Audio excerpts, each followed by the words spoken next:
Hello, this is the Mega Bloks Collector Series Destiny Sparrow S-31V set. The build of the Sparrow itself is pretty small, and that's a good thing because it scales well against the figures, and I'll show you a figure on this in just a minute, the main one that comes with the set. Wanted to focus on the vehicle by itself for just a minute. This is made with almost all generic parts. They only brought in one new part mold as far as I can tell to form the side pods. Those are symmetrical side to side. Anything that looks like a decoration or a pattern on this thing is a print. It all came pre-printed, so no stickers to apply. And that does include a little console. So they've got the little console up at the front. That's a small printed wedge piece there. This does look quite good, and in spite of using such small parts to pull off this very thin design, it's actually decently durable. It actually holds itself together pretty well, especially considering that size. So here's how it scales with the figure and how the figure actually attaches. You can hold on to the handlebars and get the feet to pretty much get flat with the foot pegs. You have some leeway where you can kind of shift your weight from side to side for turns and such, so you can you're basically holding on, the figure's basically holding on with the hands and actually gripped on there, but you can see that you can kind of lean over to one side and get pretty decent turning looks, which works really well with this base here because the base has a hinge on it that allows you to actually lean in, and you can make sure that you have the balance point there. That's a good look. That's a really good look with that lean. I love that. So good. Yes, yes. And you can spin it around however you want, but it's mostly all about the leans there. You could change this up if you want to do like this and get it to be hopping up in the air if you want to. And also, because you get enough friction with the attachments, you can do stunts with this guy, and you can even take one hand off, and it gets a little bit dicey with the friction in the not the wrist, but the elbow, but you can pull off something like that. And so there are all sorts of really cool poses that you can get using just the parts included in this set. The Mega Bloks Collector Series figures just seem to get better and better and better over time as they come out with new series. And this Warlock, I think, looks absolutely fantastic. I believe that the shader they're going for here is sunsetting. Sunsetting with the metallic orange color used for paint applications. Pretty much all new molds for just about everything here. Lots of pieces that are layered up with the cloak and the bandolier. You can still attach things to the arms. You can see that he's got the bond, which is actually a part that I'm sure you'll see with different decorations, and that can be removed. The weapon is a hand cannon. There are lots and lots of metallic blue hand cannons out there. I'm not sure exactly which one this is supposed to be.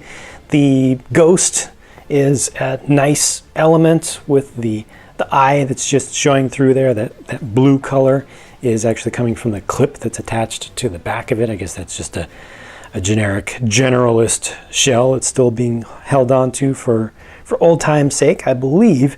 I think that they couldn't have done a better job of attaching the ghost. I think that makes the most sense, still using the standardized bar-sized attachment point on the back of the figure, so you could attach different types of connections there, and using longer bars from other sets and previous Mega Bloks pieces, and probably future ones as well. You can make it look like your character is hovering.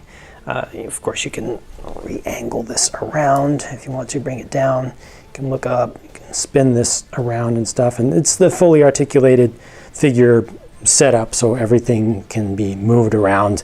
This really is a high-end action figure in a tiny scale, and the level of detail that they brought in with the some hand applied details, I believe, with paint applications, and most of them masked. It just takes it to another level again, as if that was even possible. I didn't think that they could go farther than they had done with previous series with the level of detail for just a mass-produced thing, but This looks, when you look at it through the camera, you look at it on video as you are right now, it looks much larger than it actually is.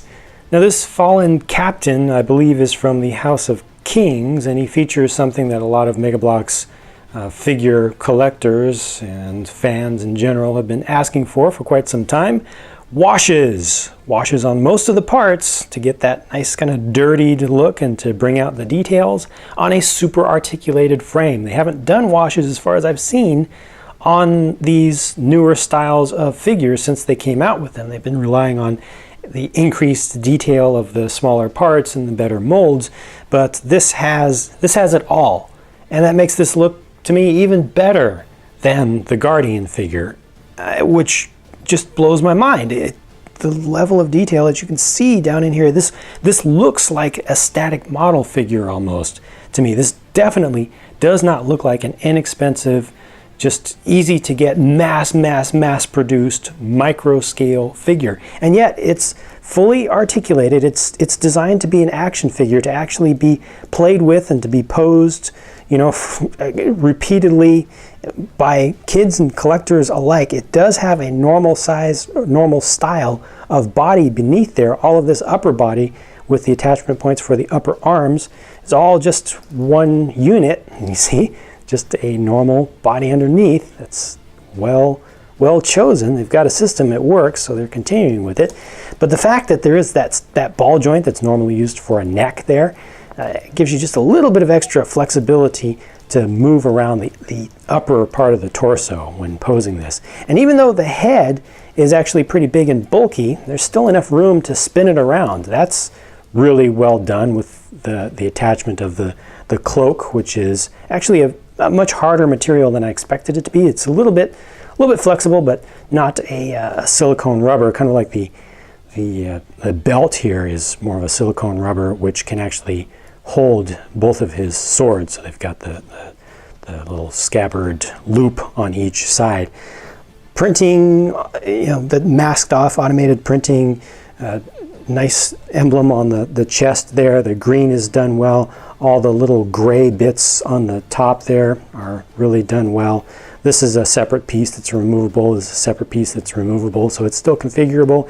And you can just see some of the articulation that's possible with this thing just looking at it here. But I mean, the stuff that you can do with Mega Bloks figures in general is just off the charts, especially, again, considering the scale. I know I'm gushing about this stuff.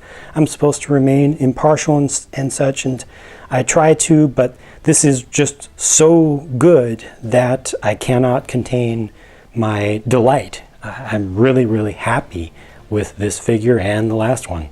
Last thing in the set is this shank, and it's a shank, you know, not a big deal in game, but a good build here.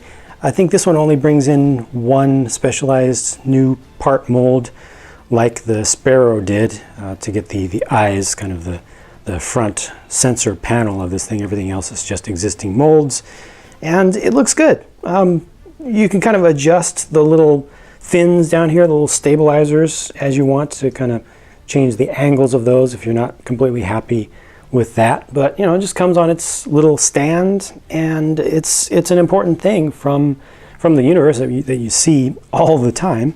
And I think it's done pretty well, and again, to a respectable scale. I think this one might be a little bit large relative to the figures, but that's okay. It looks good. Really, the only piece of criticism I was able to come up with for this set is just in the name of it, Sparrow S-31V. I recognize this Sparrow as the S-10V, the GameStop pre-order exclusive for the original version of the game, because I rocked that Sparrow throughout year one. I haven't played since year one though, so I don't know if they brought this color scheme over to the S-31V, but I would have named this one the S-10V, but who cares? It's just a number, and it's still an awesome set. Everything about it looks amazing and plays well and displays well. At least that's my opinion. Please do share your thoughts, what you think about the set on the whole and the designs of the figures and the builds here. Always good to see feedback from viewers as well, so please do leave a comment. Thank you for watching, and I'll talk to you again soon.